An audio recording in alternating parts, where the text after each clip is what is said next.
आज बस्तर एसपी शलभ कुमार सिन्हा ने एक पत्रकार वार्ता करके पुलिस द्वारा साइबर फ्रॉड करने वाले अपराधियों को पकड़ने में सफलता के बारे में बताया। उन्होंने जानकारी दी कि नगरनार थाने में प्रार्थी अजीत कुमार ठाकुर ने शिकायत दर्ज कराई कि उन्होंने फेसबुक पर एक लिंक देखकर व्हाट्सएप ग्रुप में सदस्यता ली और ICICI security international invest app पर 28,81,000 रुपए निवेश किए। जब उन्हें कोई राशि नहीं मिली तो ठगी का एहसास हुआ। नगरनार और साइबर थाना की संयुक्त टीम ने तकनीकी साक्ष्यों का विश्लेषण कर अहमदाबाद, गुजरात से 6 आरोपियों को गिरफ्तार किया। पुलिस अधीक्षक शलभ कुमार सिन्हा ने बताया कि आरोपियों का इंटरनेशनल ग्रुप से संपर्क था और उन्हें न्यायिक रिमांड पर पेश किया जा रहा है। आज आप लोगों को जो हम लोगों ने यहाँ पे इनवाइट किया है, बेसिकली आज के प्रेस कॉन्फ्रेंस का मुख्य उद्देश्य है कि एक साइबर ठगी के फील्ड में हम लोगों ने एक अच्छी रिकवरी की, एक अच्छी सफलता पाई, उसके संबंध में डिटेल्स आप लोगों को देना था। बेसिकली अजीत कुमार ठाकुर नगरनार में कार्यरत हैं, कर्मचारी हैं, और उनके द्वारा मई के महीने में रिपोर्ट दर्ज कराई गई नगरनार थाने में कि फेसबुक के माध्यम से उनको एक ऐप की जानकारी मिली थी जिसका नाम था ICICI security international invest. Basically ICICI का लोगो भी था लगा हुआ उसमें था, तो उनको ऐसा लगा कि ये एक जेन्युइन वेबसाइट है। आईसीआईसीआई सिक्योरिटी का ऐप डाउनलोड करने पर उनको ये बताया गया कि आपको हम शेयर ट्रेडिंग में इन्वेस्ट करने में हेल्प करेंगे, और जैसे जैसे आप पैसे डालते जाओगे शेयर्स में हम इन्वेस्ट करके आपके पैसे बढ़ाते जाएंगे। वो इनके झांसे में आ गया और इन्होंने 3-4 महीने की अवधि में लगातार उसमें कुछ अमाउंट डालना चालू किया। कुल मिलाकर के 28 लाख का अमाउंट इन्होंने उस पर डाल दिया था। इनकी इच्छा हुई बीच में कुछ पैसे वापस विड्रॉल करने की। जब इन्होंने विड्रॉल करने का प्रयास किया तो पैसे विड्रॉल नहीं हो पाए। इनको जो रिस्पॉन्स मिला उससे इनको डाउट हुआ कि शायद ये कोई जेन्युइन वेबसाइट नहीं है और कुछ तो इसमें गड़बड़ है। उन्होंने तत्काल पुलिस पे आकर के रिपोर्ट दिया। रिपोर्ट पे हमने पूरे मामले को तस्दीक किया और तस्दीक करने के बाद इनके केस की एफआईआर की हमने। इस पे डीएसपी गीतिका साहू के निर्देशन में पूरे साइबर की टीम लगी हुई थी। इंस्पेक्टर गौरव तिवारी, शिवानंद, ये सब लग करके इन लोगों ने काफी सारा एनालिसिस किया। जो अकाउंट्स थे, जो अलग अलग अकाउंट्स जो पहले ऐप के माध्यम से किस किस अकाउंट में पैसे गए थे उसकी जानकारी निकाली गई।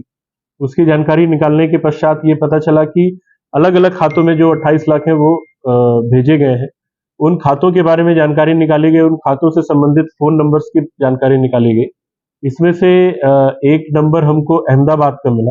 अहमदाबाद में जमशेद नाम के व्यक्ति का ये नंबर मिला, तो उसकी तलाश करने के लिए यहाँ से एक टीम शिवानंद के नेतृत्व में अहमदाबाद के लिए रवाना की गई। ये लोग वहां पहुंच करके इन्होंने जमशेद के ठिकाने पे छापा मारा और उसको हिरासत में लिया।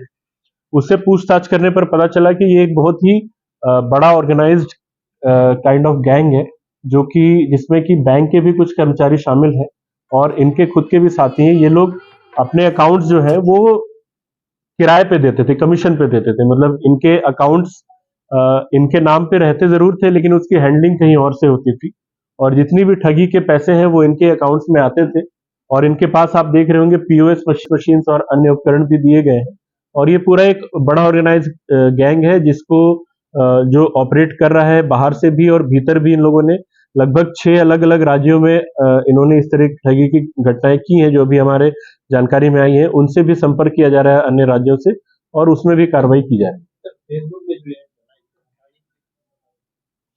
फेसबुक में जो भी एड्स आते हैं वो ऐसा है कि स्वेच्छा के हिसाब से है कि अगर आपको वो पसंद आ रहा है तो आप करें। हम निश्चित तौर पे इस इश्यू को फ्लैग जरूर करेंगे। हालांकि फेसबुक में भी रिपोर्ट ऐड का एक ऑप्शन रहता है। अगर ऐसा लगता है कि ये कुछ फर्जी या कोई अनवारंटेड टाइप का ऐड है तो उसको रिपोर्ट भी किया जा सकता है, बट हम अपनी तरफ से भी कम्युनिकेशन करेंगे कि आगे उससे भी पूछताछ की जाएगी। और मेन इनकी हैंडलिंग जो अभी प्रारंभिक तौर पे पता चला है वो दुबई से की जा रही है। दुबई में कुछ लोग बैठे हैं जो कि इस तरीके से फर्जी ऐप बना करके लोगों को झांसे में लेते हैं सोशल मीडिया के माध्यम से, और जो भी पैसे आते हैं उनको देश के अलग अलग अकाउंट्स में डलवाते हैं। कमीशन के तौर पे अकाउंट्स खोले जाते हैं और उसके बाद फिर उन पैसों को कहीं ना कहीं फाइनली दुबई की तरफ चैनल कर दिया जाता है। तो जो अभी हम लोगों ने प्रारंभिक कार्रवाई की उसमें लगभग 6 से 7 अकाउंट्स हमने होल्ड किए हैं। 35 लाख के आसपास की रकम हम लोगों ने होल्ड की है। इसी विवेचना के दौरान हमको ये भी पता चला कि ये जो गैंग है ये 6 अलग अलग राज्यों में इस तरह की घटनाएं कर चुका है और वहां के एफआईआर में भी ये वांटेड है, इंक्लूडिंग गुजरात पुलिस के भी एफआईआर, गुजरात पुलिस ने भी एफआईआर इनके खिलाफ की है। हमारा जो मुख्य आरोपी है उसको गुजरात पुलिस भी खोज रही थी, वो भी उसको पकड़ नहीं पाए थे। उसके अलावा हमारे ही जिले के एक और मामले की भी लिंक्स हमको इनसे मिली है, वो भी बहुत बड़ी ठगी है, वो भी लगभग 30-35 लाख की रकम उसमें भी गई है। तो आगे इसमें अभी हम लोग काफी वर्क करेंगे और आगे भी कुछ ना कुछ इसमें अपडेट निकलता जाएगा, कुछ और खुलासे होते जाएंगे।